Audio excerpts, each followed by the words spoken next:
زده ای باز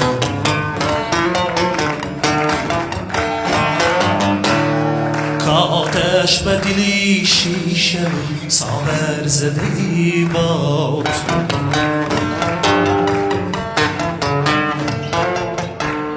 آن زلفی پریشان زده شانه نداره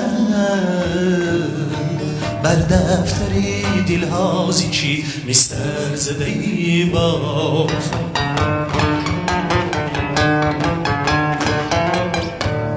آن زلفی پریشان زده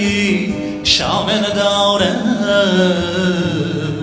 بر دفتری دلهازی چی مستر زده ای باز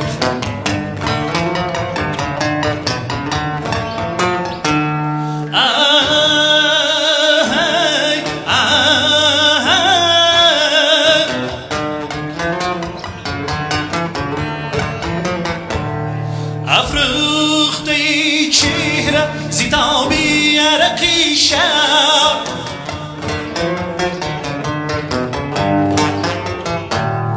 بر کلبه ما آتشی دیگر زده ای باز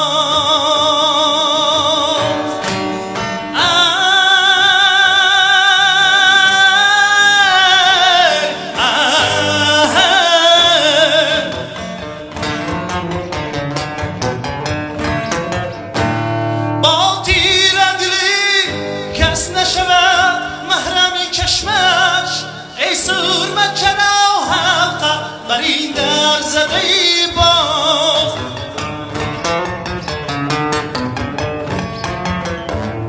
به دل زی فروغی گوهری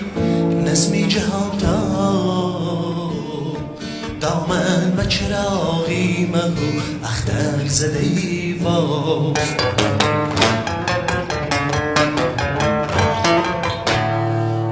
دل زی فروغی گوهری نظمی جهان تا دامن به چراغی مهو اختر زده ای باز دامن به چراغی مهو اختر زده ای باز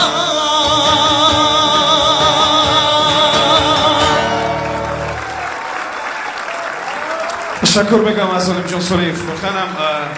وقتی که در جوهر انسان هنر و خب این یک جوهر از استعداد هست شخص میتواند که حتی موسیقی یا آهنگ‌های کلاسیکی را نسبت اسباب‌های خیلی زمانه‌ای انجام بده.